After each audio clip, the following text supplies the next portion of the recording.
मी border security फोर्समध्ये मिलिटरीमध्ये होतो. 21 वर्ष नोकरी करून मी पुन्हा वापस आलो.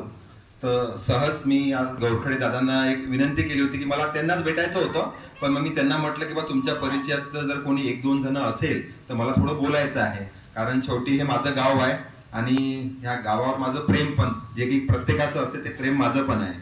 तर मी सध्या वर्धेला राहतो, कारण की माझी मिसेस तिथे वकिली करत असल्यामुळे मी वर्धेला राहतो, पण इथे शेती असल्यामुळे थोडं अपडाऊन मी करत राहतो. तर मी तुम्हाला सांगू इच्छितो की माझं जवान defence and force career academy नावाचं एक प्रशिक्षण केंद्र आहे. कारण मला असं वाटलं की आपण जसे खेड्या गावात आणि जास्त करून बहुजन समाजातले लोक हे बॉर्डरवर जातात. मुलं कोणत्या पण लीडरचा मुलगा किंवा उद्योगपतीचा मुलगा हा बॉर्डरवर खूप कमी असतो. जो बहुजन समाज आहे त्याचेच मुलं जास्त बॉर्डरवर असतात. आणि मिलिटरीचा हा एक असा जॉब आहे की ज्याच्यामध्ये आपल्याला करप्शन नसते, कोणाला पैसे द्यावे लागत नाही. आपण स्वतःला बॉडी फिट करतो आणि मिलिटरीमध्ये भरती करतो. तर आतापर्यंत माझे 20-25 मुलं डिफेन्समध्ये लागलेले आहे. आणि हा जो कोणी मी प्रशिक्षण देतो हे सामाजिक भूमिकेतून देतो, माझा बिझनेस किंवा प्रोफेशन नाही आहे. तर आपल्यापैकी पण जर कोणाचा मुलगा मुलगी ज्यांना 10वी नंतर किंवा 12वी नंतर किंवा स्नातक झाल्यानंतर जर डिफेन्सला जायचं असेल तर आपण सर्वांनी मला त्याची संधी द्याल.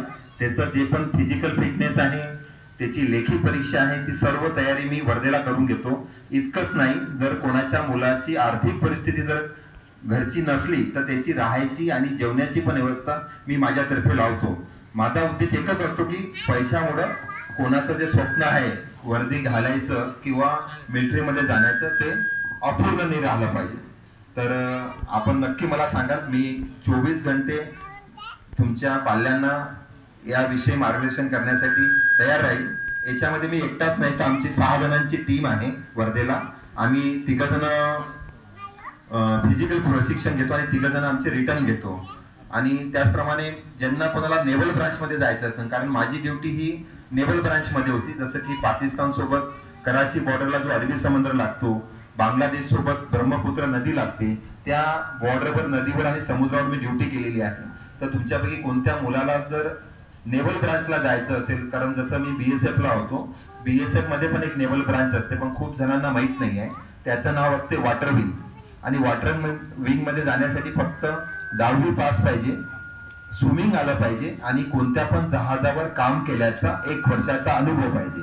तर कोणत्या पण मुलाला जर वॉटर विंग नेव्हल ब्रांच मध्ये जायचं असेल तर त्यांनी पण माझ्यासोबत संपर्क करायला सांगा. आणि दुसरं एक तुम्हाला मी सांगू इच्छितो, एक Venkateshwara cooperative power and agro processing म्हणून एक भारत सरकारच्या सहकार मंत्रालयाअंतर्गत स्थापन झालेली एक संस्था आहे. तर त्या संस्थेमध्ये पण मी ऍडवायझर म्हणून सध्या काम करत आहे. आणि सध्या आमचे 1 लाख लोक सभासद आहे महाराष्ट्र आणि कर्नाटकमध्ये. आणि आमच्या संस्थेला महाराष्ट्र सरकारने 528 एकर जमीन दिलेली आहे. आणि आमच्या एक सैनिक आहे की जो ब्लॅक कॅट कमांडो होता, तो बॉर्डरवरून आला आणि त्यांनी 20 सैनिकांना सोबत घेऊन ही संस्था जी तुम्हाला मी नाव सांगितलं ती स्थापन केली. आणि ह्या संस्थेचा उद्देश हा आहे की प्रत्येक तालुक्या आणि जिल्ह्यामध्ये शेतकऱ्यांना बाजारपेठ उपलब्ध करून देण्याचं. जसं की तुम्हाला एक मी उदाहरण सांगेन, कर्नाटकमध्ये एक बेलगावी नावाचा जिल्हा आहे, तिथे काजूचं उत्पादन होते, पण व्यापारी लोक आणि APMCचे जे दलाल असतात, कमिशन एजंट, ते फक्त 90 रुपये किलोनी काजू विकत घेत होते. तर त्या शेतकऱ्यांनी आमच्या संस्थेला रिक्वेस्ट केली की बा 90 रुपयामध्ये आम्हाला फायदा होत नाही, आमचा उत्पन्नाचा पण खर्च निघत नाही. तर आमच्या संस्थेने त्यांना म्हटलं, कारण सर्वांना माहित असेल सहकारमध्ये मेंबरशिप जे असते, सभासद, ते खूप महत्वाचे असतात. जितके तुमचे सभासद जे असतात तितकी ती संस्था स्ट्रॉंग असते. तर आमच्या संस्थेने त्या शेतकऱ्यांना म्हटलं, काजू उत्पादन जे करतात, की तुम्ही 5000 सभासद तुमच्या जिल्ह्यामध्ये बनवा. तर माझ्यासारख्या 2-3 लोकांनी तिथे पुढाकार घेतला आणि 5000 नाही, त्यांनी 10,000 सभासद बनवले. आणि मग आम्ही त्यांना जे प्रॉमिस केलं होतं आमच्या संस्थेने, आमची संस्था तिथे गेली, 5 करोडची जागा घेतली आणि 22 करोडचा काजू प्रक्रिया उद्योग तिथे आम्ही टाकून दिला. हे तुम्हाला एक उदाहरण सांगितलं की शेतकऱ्यांना आम्ही मदत कशी करतो. त्याच प्रकारची मदत आम्हाला प्रत्येक तालुक्यात आणि जिल्ह्यामध्ये शेतकऱ्यांना करायचं आहे. तर याच्यामध्ये तुम्ही 2 प्रकारे जोडू शकता. ज्यांना सभासद बनायचं असलं ते सभासद बनवू शकता आणि ज्यांना याच्यामध्ये अर्निंग पैसे काही कमवायचे असले, आपलं म्हणजे महिन्याचं काही अर्निंग करायचं असतं ते पण याच्यामध्ये जोडू शकता.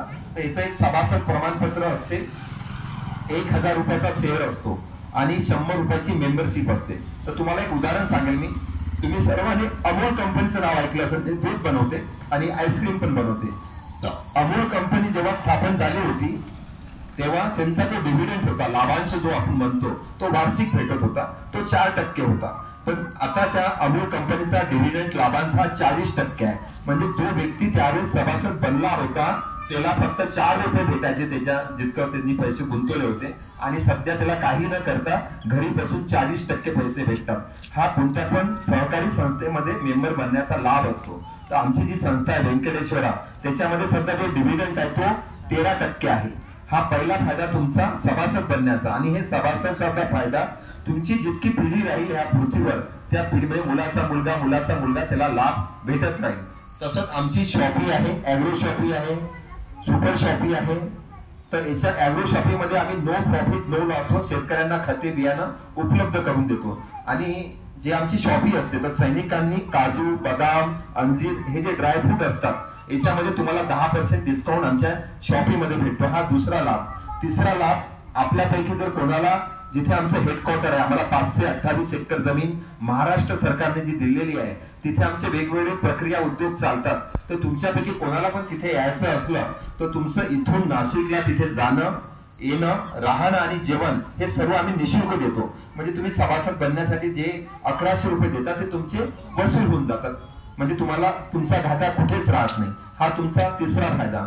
चौथा फायदा, आमच्या ज्या पण शॉपीज आहे, बिझनेसेस आहेत, आता 10 स्टेटमध्ये आम्हाला परवानगी भेटत आहे. तर तुमचे जे मुलं मुली BSc ऍग्रिकल्चर वगैरे जे काही झाले आहे, MBA झाले आहे, काही पण शिक्षण असो, त्यांना तिथे आपण जॉब देतो. अशा प्रकारे खूप सारे याच्यामध्ये लाभ आहे फक्त सभासद बनल्यानंतर. पण तुमच्यापैकी कोणत्या तरुण मुला मुलीला जर याच्यामध्ये पैसे कमवायचे असेल तर त्याला आम्ही ऍडवायझर बनतो. जसं मी ऍडवायझर आहे आणि प्रत्येक ऍडवायझर तो जोडेल तर त्याला 100 रुपये प्रत्येक सभासदामागे भेटतात. त्याचप्रकारे भारत सरकारने आम्हाला 1000 करोड बाजारामधून जमा करण्याचा अधिकार दिलेला आहे. कारण ही संस्था कर्ज देत पण नाही, कर्ज घेत पण नाही किंवा शेअर बाजारामध्ये पण नाही. आमच्याजवळ 2000 गिरगाय आहे. त्या गिरगायचं तूप आम्ही युरोपमध्ये, जर्मनी, नेदरलँडमध्ये 12,000 रुपये किलोनं तूप विकतो आणि भारतामध्ये 4000 रुपये. कारण गिरगाय ही आपल्या भारताची मूळ गाय आहे, आपली संस्कृती आहे ती. असं म्हणतात की त्याच्या गोमूत्रामध्ये पण सोन्याचा अर्क असतो, असं सायंटिस्ट लोकांनी शोध लावलेला आहे. तर त्याचं तूप हे रोग प्रतिकारक असतं म्हणून त्याची डिमांड विदेशामध्ये खूप आहे. तर आणि अंगूर आम्ही विकतो विदेशामध्ये, त्याचा जो प्रॉफिट होतो, तर जे लोक याच्यामध्ये पैसे गुंतवतात RD किंवा FD द्वारे, तर त्या FD मध्ये आपण 13% व्याज दर देतो एका वर्षाचं. एका वर्षापेक्षा जास्त गुंतवू शकत नाही. आणि RD जर इन्व्हेस्ट केलं त्याच्यात 96% व्याज दर देतो. तर तुमच्यापैकी कोणी जर ऍडवायझर बनलं तर त्याला याच्यामध्ये सपोज मी 1 लाख रुपये गुंतवले सर तुमच्या एखाद्या ऍडवायझर जवळ त्या संस्थेच्या, तर मला 1 लाखावर 13,000 रुपये व्याज भेटेल 13%च्या हिशोबाने. आणि जो ऍडवायझर जो पैसा आणेल कोणाच्या माध्यमातून त्याला 5,000 रुपये संस्था त्याच्या अकाउंटला जमा करेल. अशा प्रकारे खूप सारे याच्यामध्ये लाभ आहे. मी गौरकडे दादांचा आणि गजानन मंदिर सर्व सदस्यांचं मनापासून आभार व्यक्त करतो की मला एका माजी सैनिकाला आपण इथे बोलण्याची संधी दिली आणि आपण सर्व पाऊस पडत असताना सुद्धा मला ऐकून घेतलं. आणि शेवटी मी प्रत्येक ठिकाणी कुठे जातो तो 2 शब्द बोलत असतो, ना मैं हिंदू बनूंगा, ना मैं हिंदू बनूंगा, ना मैं मुसलमान बनूंगा, मैं इंसान की औलाद हूँ, मैं इंसान बनूंगा. थँक्यू. जय हिंद. मी बबन काकाबद्दल एक गोष्ट सांगू इच्छितो. मी जेव्हा भरती झालो होतो तर मला सर्वात पहिलं जे चारित्र्य प्रमाणपत्र दिलं होतं ते बबन काकाने दिलं होतं. तर त्याची नेहमी मला आठवण येत राहते. थँक्यू काका. मी म्हणतो या गावातला आपला पोरगा